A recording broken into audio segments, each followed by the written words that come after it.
name's Randy. I'm the creative director at Split Second Games. And I am Paul Imboden. I am the president of Split Second Games. Quicksilver is an airship race game. Pilots are racing around the checkpoints and trying to return across the finish line as fast as possible. However, in the meantime, they have extra cards which they can use to either augment their abilities by traveling faster, modifying their dice rolls, or engaging in conflict with each other.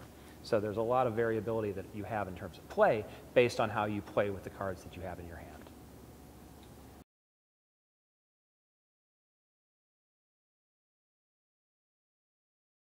We made this game with our nephew in mind. He's 8. His father is in the military. He's a naval commander, and we wanted to make a game that was something that he could play with his dad. I mean, he was, and will be our target audience. Yeah. We wanted to make a game that was easy enough for him to understand and play, and was compelling enough for a father to play with his kid. Yeah. Because goodness knows there's a lot of games out there that, oh my gosh, it's great for the kid, but it's not an optimal play experience for the adult. And so, yeah, at age 8, he was able to understand what was going on. Did he want to fight? Did he want to pull back? So we played as young as 8, and we've played as old as 62. Yep. And there are very few people who are not finding something fun about this. Yeah. I'm hard-pressed to find a lot of people. People were always able to say something.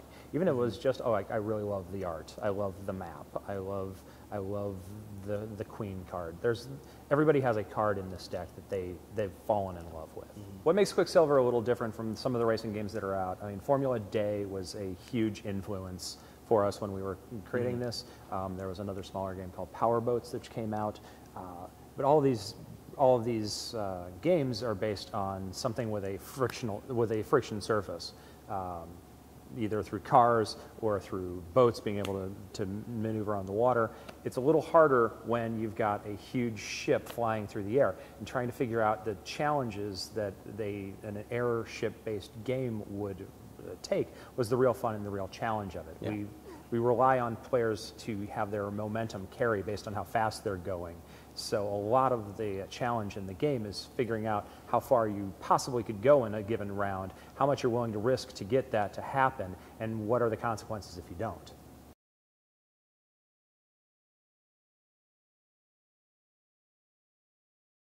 Somebody who's played the game before explaining the game, we've been able to get through rule instructions, the tutorial in about 10 to 15 minutes. It's an 8-page rule book. It's actually pretty simple to get. It's the depth in the game comes out of all the implications, the little ways you can bend and turn the rules to your favor.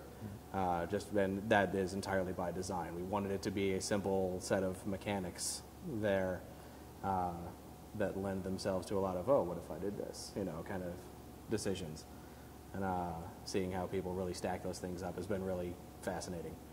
Once you understand how the game rolls, the play is pretty fast. There's not a whole lot of opportunity for analysis paralysis. There's choices, but the choices that you have are self-focused. How much am I willing to risk? Like almost every question that comes up in this game is, how much am I willing to risk right now? Right. And that's a question that everybody has to feel comfortable with. I think the biggest thing we find people benefit from that initial playthrough is familiarizing themselves with the deck of cards, so that once you know what cards are in the deck, how often they come up, etc., it really lets you give one more thing to try to plan. It says, okay, I'm going to fish until I get this card, or or whatever. I'm going to save. This card is a dime a dozen, so I can spend this one because the odds are I'm going to pick up another one. Once people understand that, it just gives another level of depth to the play. Watching people play the game is the best thing. Yeah. That's what I still love the most about the whole process. You'll see somebody just get this look in their eye. When something clicks, just think, oh. They'll look at somebody from across the table, and they'll get this little sinister glare in their eye, and like, what? Oh, nothing. And that's when something is about to happen.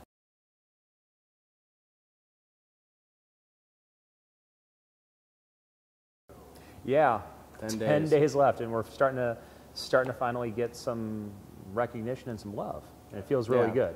Starting to see a lot of people coming in from other sites and really backing us well. So feeling very optimistic about our chances.